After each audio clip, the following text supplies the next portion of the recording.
ማም የምታወሪው ነገር በሙሉ ያሳፍራል። እኔ ካንቺ እናልጠብቅ።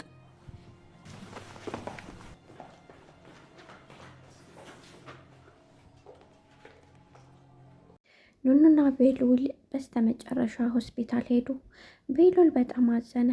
እናቱን ከፊቴ ዘወር በይልኝ፣ አንቺ እንደዚህ አይነት ሴት መስለሽኝ አትታይኝም ነበር፣ ነገር ግን ራስ ወዳድ ነሽ፣ እያደር ማንነትሽ እየወጣ ነው በማለት ተናገራት።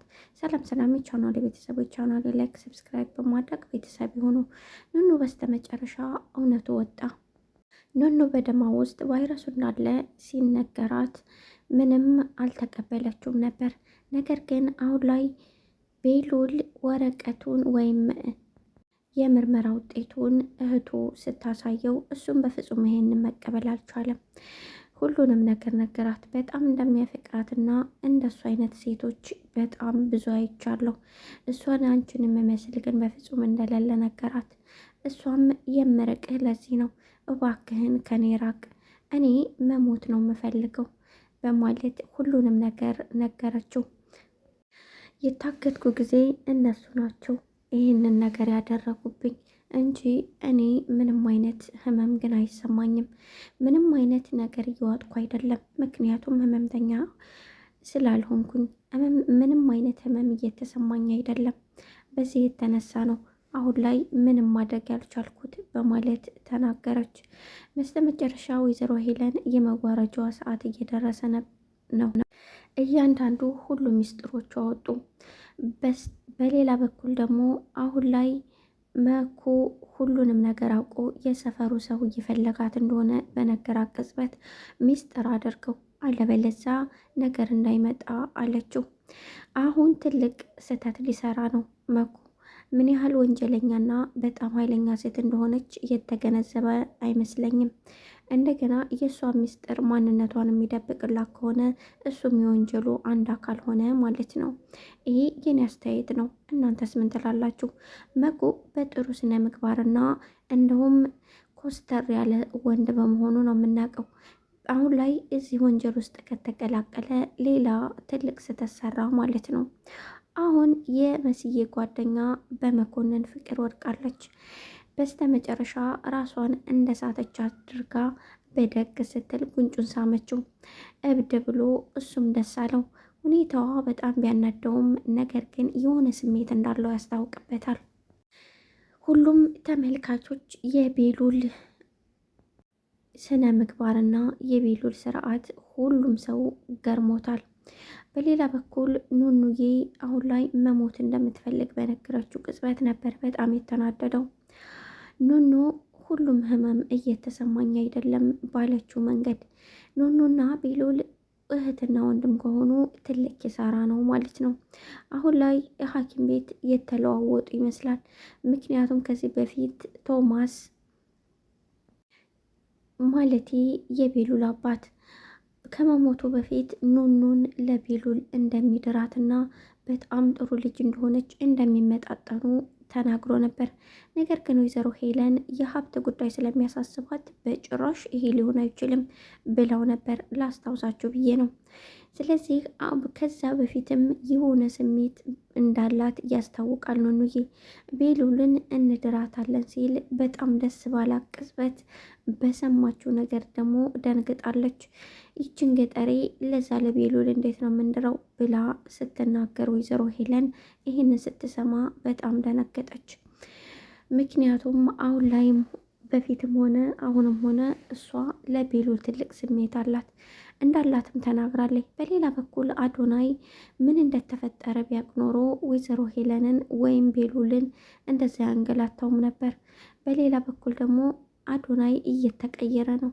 መልካም ስነምግባርና ጸባይ ያለው ነበር። አሁን ግን በኑኑዬ የተነሳ ኑኑዬ ቤሉል ስላያት ብቻ አሁን ተቀይሯል። በሌላ በኩል ደግሞ ወይዘሮ ሄለን ሐኪም ቤት አትሄድም ብላ ከልክላው ነበር። በፍጹም ብሎ ገፍትሯት ኑኑን ሐኪም ቤት ይዞ ሄደ። ነገር ግን ለቴዲ ደውላ እንደምንም ማስቆማቸው ብላለች። ሌላ ቴዲ መሲን እንደሚያገኛትና እንደ በአካል ተገናኝተው እንደሚያወሩ ቃል ተገባብተው ነበር። መሲ ልብሷን ለባብሳ ወጥታ መስመር ዳር ቁማ ነበር። ወርጃለሁ መጥቻለሁ ሲል የነበረው ሳይመጣ ነው እንደ የማይረባ እያለች ነበር። መሲ አሁን ላይ ምን ያህል ክፉ ሰው እንደሆነና እንደማይቀየር እያወቀች ነገር ግን ለ3 ዓመት ስታወራውና ሁለ ነገሯን እርምጃዋን ስትነግረው የነበረ ስለሆነ ከሱ ፍቅር ይዟታል። የማይጥል የማይወድቅ ፍቅር። ለዛም ይመስላል አሁን ቤሉልንና ኑኑዬን እንዳግታቸው ወይዘሮ ሄለን አዘዋለች። እዛው ፊት ለፊት ካየች ምን ምርጫ እንደምታደርግና እሱ እንደማያስፈልጋት የምታውቅ ይመስለኛል። ቤሉል የወሰነው ውሳኔ ጥሩ ቢሆንም ነገር ግን ምንም አይነት ነገር ሳይናገር ይሄንን ነገር ማድረግ ነበረበት። አሁን ላይ የሆነ ዘና ልንል ነው ወይም ራሴ ላጠፋ ስላለች እሲ ንፋስ ላስወስዳት ብሎ መውሰድ ነበረበት። በቤት ውስጥ እየተካሄደ ያለውን ነገር ምንም የገባው አይመስለኝም። በሌላ በኩል አሁን ላይ እህቱ ለብዙ ዓመታት እየተማርኩ ነው እያለች ስታታሉ የነበረችው ምንም አይነት ትምህርት እንደማትማር በስነ ስርዓት ወይዘሮ ሄለን የምታውቀው ነገር የላትም። ነገር ግን እቤት ውስጥ በተፈጠረው ግርግር አሁን መሄድ ትችያለች ስትላት ደስ አላት። ዝም ብላ መሄድ ጀመረች። አዶናይ ሁሉ ነገር ግራ ገብቶታል። ነገር ግን የታመመችው ህመም የማይቀለድ ነው ማለት ምን አይነት እንደገና ደግሞ ወይዘሮ ሄለን ደግሞ እንደዚህ ሐኪም ቤት ይዣት ሄዳለሁ ሲል ያስጨነቃት ጉዳይ ምንድን ነው? ለምንስ እንደዚህ ሆነች? ለምን ተንቀጠቀጠች? የሚለው ጥያቄ ከአዶናይት ራስ ውስጥ ሊወጣ አልቻለም። ነገር ግን መከልከሉን የፈለገው አሁን ላይ ፍቅረኛው እንድትሆንና የእሱ ብቻ እንድትሆን እየፈለገ ያለው አዶናይ ራስ ወዳድ ነው። ነገር ግን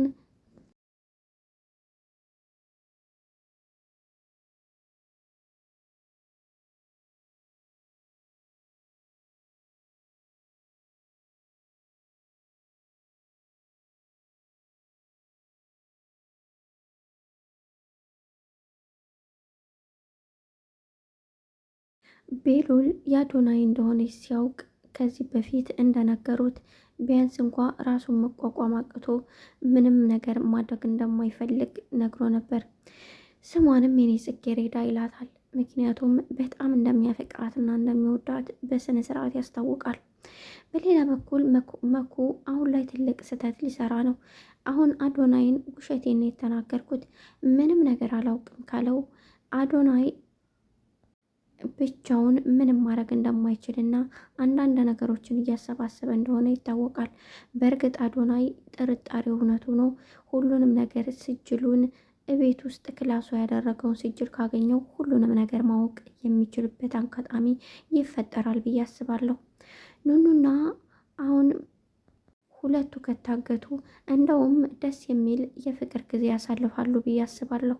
ምክንያቱም ሁለታቸው አንዳቸው ለአንዳቸው እየተጋገዙ ስሜታቸውን የሚገላለጹበትና እንደውም ፍቅራቸውን የሚኖሩበት ጊዜ ቢታገቱም ደስ ይላል ብዬ አስባለሁ። ይህን አመለካከት ነው። እናንተስ ምን ትላላችሁ? አሁን የኑኑና የቤሉል ጉዳይ በጣም አሳሳቢ ሆኗል። ሰላም ሁኑ።